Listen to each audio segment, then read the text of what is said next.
Hey everybody, what's up? Welcome. Hello from Adobe Live. We're here at Adobe Max and with you on the internet, wherever you are in the world. There's lots of leaning happening. Sorry. So we have a guest here. Would you like to introduce yourself? Go for it. Into camera one. Hi, my name is Zipeng Zhu, and I'm an artist and designer, also the founder of the creative studio Dazzle, which is based in Brooklyn, New York. Yes. And you have an interesting bio that is kind of your ethos to life. Can you tell everyone about your razzle-dazzle thoughts on the world? My mission is to make every day a razzle-dazzle musical. Kick lines. You can't see it behind here, but we're doing a kick line. I love that, and I love the cross pollination of two creative things, right? You're in visual design, you're in typography, all this stuff, but you're like, let's get a little musical in there, right? Let's take one creative industry and smash it with another and see what happens. Yes, so the reason is that, when you think about when we describe things, right? Like when you have a good taste, you use the word palette. Yes. So it's kind of like that. It's like, using other sensory as a metaphor and reference to something that's visual, something musical, rhythmic, and dancing, but for visual art. Speaking of musicals, there's a great musical lyric that does that talks about wanting to see or hear from someone, and he says, "My ears are thirsty for your voice." And I'm like, ooh, a sensory crossover of ears not hearing but being thirsty. Yeah. Interesting. Okay, hello to our live chat. If you're watching this online, there is a live chat. If you've got questions, if you've got comments, if you want to compliment this outfit, drop it in chat, say hi to us. We'd love to hear from you. Okay, let's hop into some of your work because I want to give everyone an aesthetic here of what you do. Let's bring up your Instagram page. My work. Here is said work. So let's try to bring up some of your, we're sharing. It's live. This is Paco, our studio manager, who you don't get to see on camera a lot. He's there, and while he figures that out, let's talk about your journey here, and not like your traffic to Adobe Max, but by the shuttle? That's it, yeah, by the Route shuttle. 8. We love shuttles here on Adobe Live. Now, how did you end up being a creative? How did you fall into being a designer? Did you choose this? What was your journey? So, funny enough, my dad actually was a professionally trained painter turned graphic designer. Okay. But he actually hated his career, so I was forbidden from art since day one. He's like, for me, not you. He's like, oh, this is too much. Yes. Like, my poor son should not need to suffer this. Okay. Therefore, I was so far away from everything all my life until one day I read Japanese manga. Okay. And then I want to become a manga artist. I want to draw a comic. And then so I started to illustrate, but then I was so bad at it. Like I might be the world's worst illustrator has ever lived. Okay. So, but that experience taught me a lot of Photoshop. So with that, I started to make posters, and one thing leads to another. I decided to drop my biochemistry major in college and then shift to study graphic design in America, and here I am. I love the journey of the creatives that do something wrong until it's right. That they're like, I had a long time of being like the worst illustrator ever, and then suddenly it landed. It's just time and practice. Yes, also I would say as a person who literally cannot draw, shape just became my best friend. And then shape is, I would say, a lot of designers' best friend. Yes. So I think that's an easy gateway drug to graphic design. Yes, absolutely. Shapes. And we have somebody, Max Barbarena, hello. He is my inspiration as an illustrator professional. Love his work. It's just amazing. And I'm not sure if the screen's working yet, but we'll show, we're good. We got a thumbs up. Let me go ahead and show some of your work that we're talking about. Here we go, right there. Yeah, we're professionals here, it's live. Okay, so this is some of your work. How would you describe your work other than Razzle-Dazzle musical?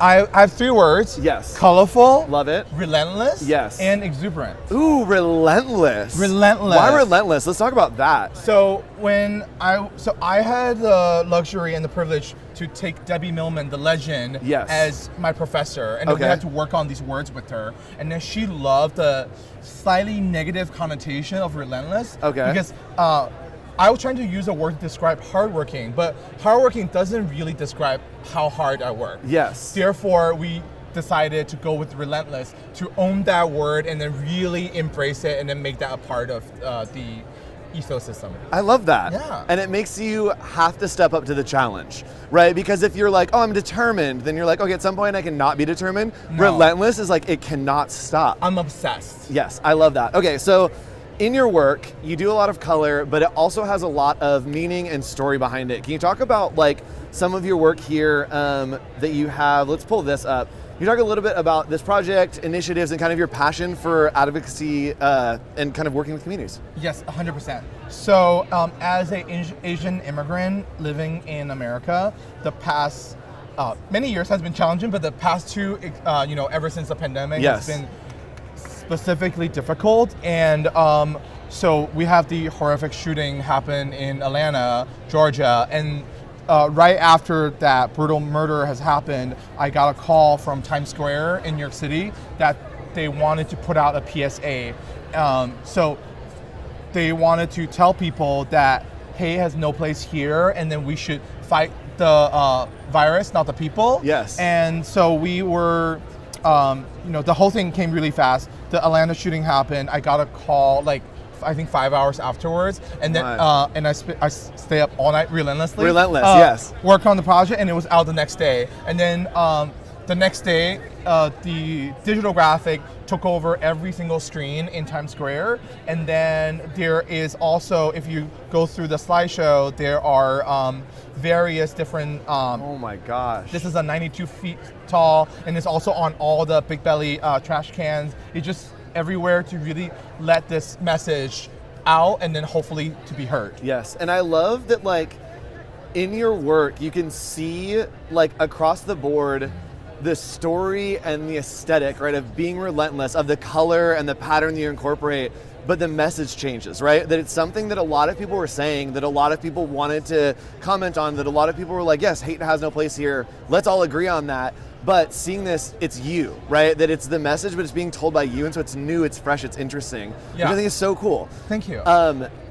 Let's talk about at Adobe Max. You had some virtual sessions, right? What were your sessions about? There is a session here in person if you're somewhere on the show floor and want to come. I think it's full though.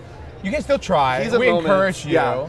So, but I heard it's full. It's true. So let's talk about your sessions that you did. What were you talking about? What, and maybe in past years, what's your journey with Adobe Max? Yes, so my journey started in 2020. I did a very fun session with my dear friend / mentor, Gail Anderson, in her love Gail. Upstate residence in Woodstock, New York. And we talked about how to cohabitat together in the middle of a pandemic and then creating work together. We made a poster in the subway all together. I love pandemic work because it feels like that like diamond that you get with someone, you get pushed into the pressure and then eventually the diamonds come out, right? You're just like, you have to be relentless because the diamond's here, we just have to like put it under enough pressure to bring it out. Or it's like you make a work that out in the world that took over literally the whole New York City, nobody see it because everybody's at home. That's actually kind of funny. It's interesting. It's interesting, yes. Yeah. So, and I was very lucky to get brought back last year to do a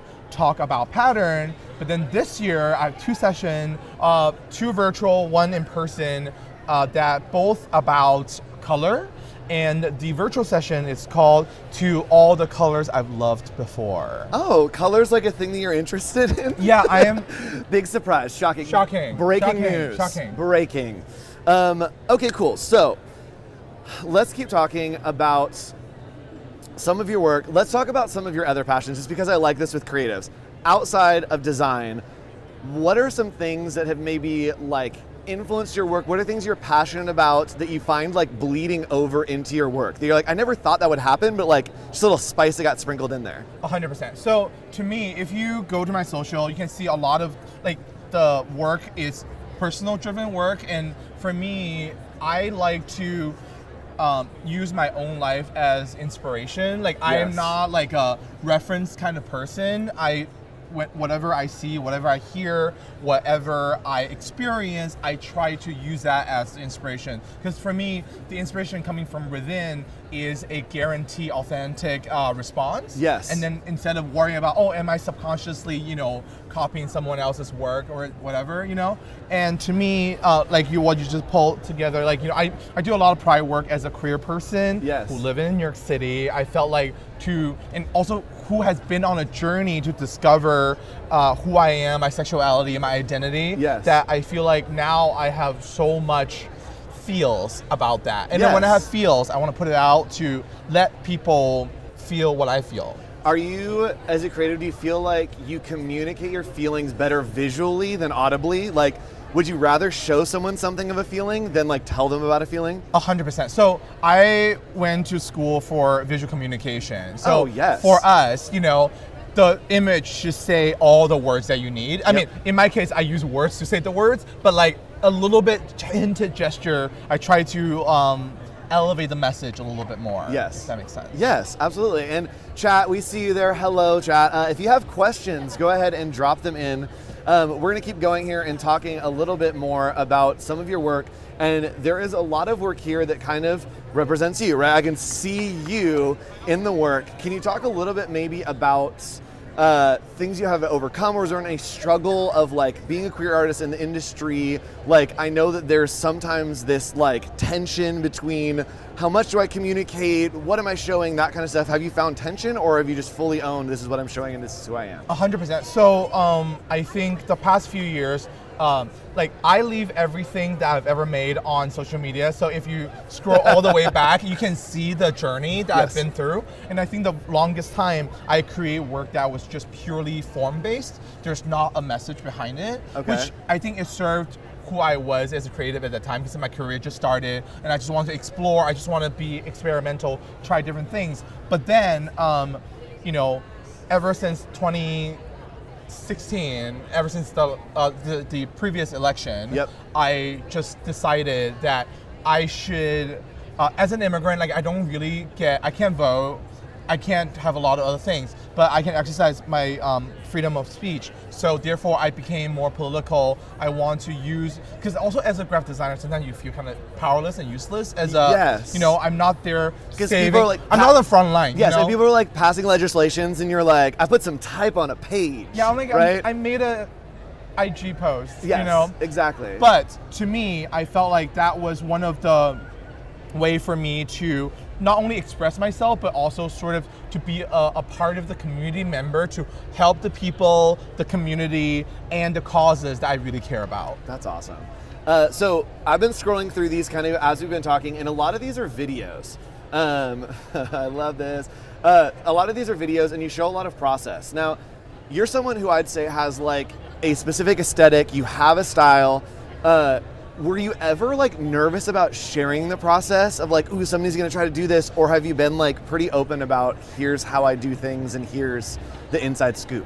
So I would say if you asked me 5 years ago, the answer is absolutely yes. I would be terrified, but I have to say, after your work being ripped off, like, you know, 10 times, you stop to feel less about it. Yes. And then also, to be fair, I would say the silver lining on that is that it sort of pushes you to progress. It sort of forces me to keep on evolving as a creator. So that's why I recommend, if you're interested, just go through, like you can see the journey that I've been through. Like the work now has more texture, it has more gradient, it has more tactile, like humanity to it. I would say there's more like just softness. Before it's very harsh and it's very intense, acidic, I would say. So now it's like a little more gentle, which, you know, comes with age. I like, refined, like a fine wine. Sophistication. Nuance. I do think that that's an interesting conversation, to know that people are doing your style, but use that as motivation to like change and evolve and grow. And be like, oh my gosh, somebody is doing my thing better than me. How do I evolve to like do something different, do something new? How do I like up my skills? It keeps you on your toes. Also, I take that as a compliment, you know? It's like, oh, they are replicating my work because they like what they see, you know? And then that is actually such a compliment and such an honor. So I sort of just, I'm like a glass half full. I'm like a glass like almost full person, you know? I'm pretty optimistic with most of the things. So therefore, I'm just like, you know what? This is a great chance for me to going forward. Yes, I love that. We do have some questions coming in from the live chat, and someone has also referred to Behance as Behance, and I am absolutely obsessed with that. You mean Behance? Behance? Okay, so question for you. What age were you when you started your studio? We talked a little bit about your journey.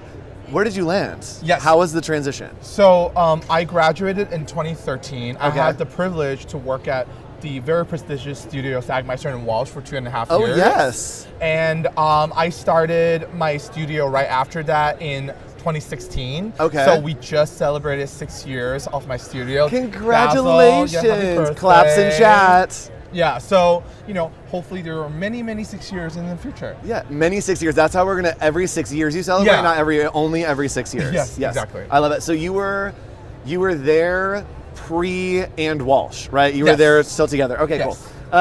Another question that we have coming in. Ooh, let's talk about artistic motivation. You are an aura and an experience of energy and brightness and color. Are the moments where you're just like, I want to be goth and all black and just like, I'm done, I have no motivation? And how do you get out of that if you get there?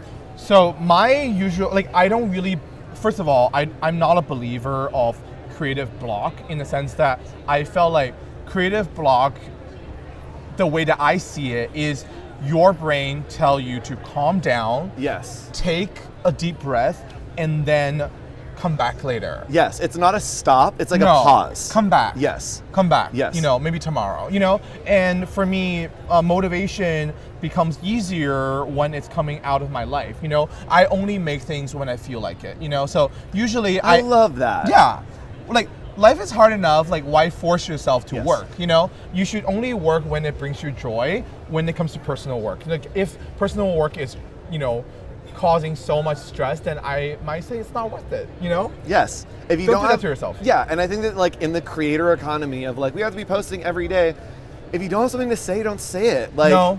There's no reason. Oh, and that's another interesting point. So I used to be a 1 day per post person. Oh. So that's why I have thousands and thousands of posts in my feed, because Yes. I do 365 every single day for, I would say, at least 4 to 5 years. I would die. And I stopped in the middle of the pandemic because I was going through a breakup, and I was going through the pandemic, and I was away from my apartment. I was just, in isolation, and I was like, what do you do when your life is so hard, and then meanwhile every day you sort of put this stress on yourself to do something that it makes me even less happy. Yes. And you know what? I can not do this. And it will make me more happy. Yeah, and what I would do is that I would decide to only make work when I feel like it, but then meanwhile, I want to make that worthwhile. If I post something, it better be good. Yes, I love that. So another question that's going to be a combination is we're going to talk about who inspires you, and someone's mentioning Meg Lewis. Do you know Meg Lewis? I love Meg. We love Meg. Meg. We love you, Meg. I was just at a conference where Meg spoke, and she did a full one-person show. There was magic. There was a theremin. There was a fog machine. Everything. Okay, so speaking of people we love, who are some inspirations that you have creatively that have kind of inspired your work or just inspired you as a creative? 100%. So I'm not gonna be cheesy here, but my grandma and my mom is my forever inspiration. Honestly, my mother, a lady who speaks no English. We love mothers. Yeah, Shout out to our mothers. Shout out to mothers. Call your mom right now. Oh, after this stream, call your mom. We've got a little break. Call your mom, say you love her. So they are my forever inspiration. But I have to say, I'm very lucky. I have a few mentors: Gail Anderson, Debbie Millman, Paula Scheer, Brian Collins, Stefan Sagmeister, and Jessica Walsh. The people. Yes, I was very lucky that I had them in my creative, the early years of my career journey, and then they taught me so much, and then they gave me an opportunity, they taught me everything. So I think they are the people that forever inspires me. And then meanwhile, there are Keith Haring, there's Yayoi Kusama, there's Soluet, and then there's Ellsworth Kelly. These 4 artists sort of, I think, very much influence what I make, in terms of color, in terms of composition, form, shape, and all that. I love that conversation because I like to think of creativity, we kind of talked about this, as a pantry that you're cooking something. And I love hearing the ingredients in someone's pantry, right? That you see the dish when it comes out, and then talking of hearing inspirations is oh yeah, I can see the herring, I can see the I can see all those things in little spices. So my analogy, first of all, I love food-based metaphors because I think that's all I care about. Yes. So I also, as a certified 75-year-old, I drink soup every day. So soup, out of a thermos, or are we out of a bowl? Are we drinking or are we scooping? Okay. Yeah. All right. I thought it was going to be a move. Yes. No. Love it. Not thermos yet. Yes. You know, like I will get it when I get my AARP. You know, like Antiques Roadshow, thermos. Yes, got AARP. it. But I think about soup all the time. It's like, it's something that takes time, but then also it takes a lot of ingredient to make something that's actually very complex but simple at the same time. Yes. And that's kind of my work, you know? It's a lot, but like the one that you see right now, the cloud, it's just a walking cloud. It's about daydreaming, you know? It's about sleepwalking, daydreaming. Yeah. So it's a dream within a dream. Within a dream, you know? Yeah, and sometimes it's not about like the ingredients that you put together, but it's like the time that they have to marinate. Like there are so many different elements, and especially in creative process, sometimes time is the missing factor, right? That you have like the colors and the inspiration or whatever, and you're like, oh, I just have to spend time on it, and then it will land. Something cannot be rushed. Something that cannot be rushed. Look at these little guys. Okay, so let's talk about this. Talking about process. It looks like a lot of your work type-based, and it looks like stuff that you can like, you got your zone, you're kicking stuff out. Do you still run full process of like sketches and everything through all of your projects, or is it all in your brain now? So funny enough, I actually almost never sketch, and this is actually sketch done by my wonderful intern, Sam Lee. And Love then, that. yeah, she's a fantastic illustrator, so shout out to her. But all the type work that you see are no sketches. I go straight. Like I have a thought in my head, and I just get them done. That's so cool, and it's great to have people that can support you, and doing that visual communication, I think it is a whole nother conversation to be able to make the graphics, but then to be able to communicate what the graphics are to another person and have them make it and be like, exactly what I want. So I think the reason I don't sketch is that I spend most of the time thinking about it. Yes. So I would say, almost everything you see on my Instagram takes me about 5 to 10 minutes to make. Oh yeah. But the thinking process before that, it's, you know, sometimes days, sometimes weeks, sometimes even months, you know? Yep. So all of these things takes time to form into a solid visual idea. But once I have that visual, I just go ahead and make it. Which is so great because you can do that anywhere, right? People think about creativity and design as like, I'm at my desk, I'm at my computer, but you could be like on a roller coaster and be like, oh my gosh, I think I just solved this creative problem. And then eventually when you get to the computer, you're like, oh, I already have it sorted. Sorry, I was like having your laptop on the roller coaster. That's it, yeah, you're on. That's not safe. Kind of. That would be a fun design challenge. We could do that as a show. Adobe sponsor us. Please sponsor us. Okay, I was gonna go somewhere, and now I've forgotten where we're gonna go in conversation because I got distracted by roller coasters. Favorite dish, cooking. You talk about soups. What's your favorite? Give us a recipe that we can make at home. It's unrelated, but I want to know. So my favorite is actually my mom's recipe. It's our family's peanut butter sesame oil noodle. Oh, everything. It's so easy. You just put peanut butter, add some sesame oil, got it. Add some vinegar, add some soy sauce, dump some noodle, stir it, and some hot sauce. You're done. Easy. Easy. We love an easy recipe. 10 minutes. Okay, so you literally have talked about all of the names, right? We've talked about all the people. We've been like in Times Square, all over the place. Is there a dream client? Let's manifest some things into the camera. Who is the dream client that you want to work with, you want to do something, if there is one? Yes, so I have the honor and the privilege to work with almost most of the big names out there. Yes. However... Okay, hold on. I'm going to give you a moment. Okay. Let's cut to camera one full screen. I'm going to give you the stage. Just talk directly into there to the client that we're trying. I'll leave. You go. Make the pitch. Dream client. Nike. I'm a huge fan. Please hire me. I know this does not help because I'm currently wearing an Adidas shirt, but I can strip this down. Hire me. Please. I love that. I'm a fan. Yes. We're fans. The mic is on the jacket. The jacket. I'm so sorry. We love you, Nike. Please hire dream clients. I do believe that speaking things into existence is how you get work. Yes, we're all crinkly now. It's fine. We're fine. It's fine. It's live. And you talked a little bit, we talked before about like manifesting things. And I think there's probably a lot of creatives that are watching that like want the dream client, that want to do something but don't know how to go about it. Do you have any stories of people you wanted to work with? You're like, I went for it and it happened. Yes. So every single time someone asks me what's my dream project before, yes, my answer is a music festival. And guess what? What? Currently working on a music festival. An icon. You manifested it. I made it happen. What kind of music? Wished it. Anything? NDA music? NDA. We love NDA. NDA. Billie Eilish, shout out. But, that's a favorite. Yeah.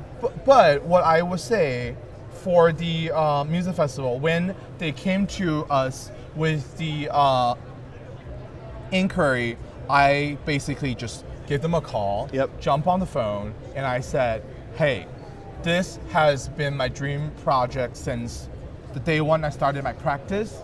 I think we are the right studio to do the project.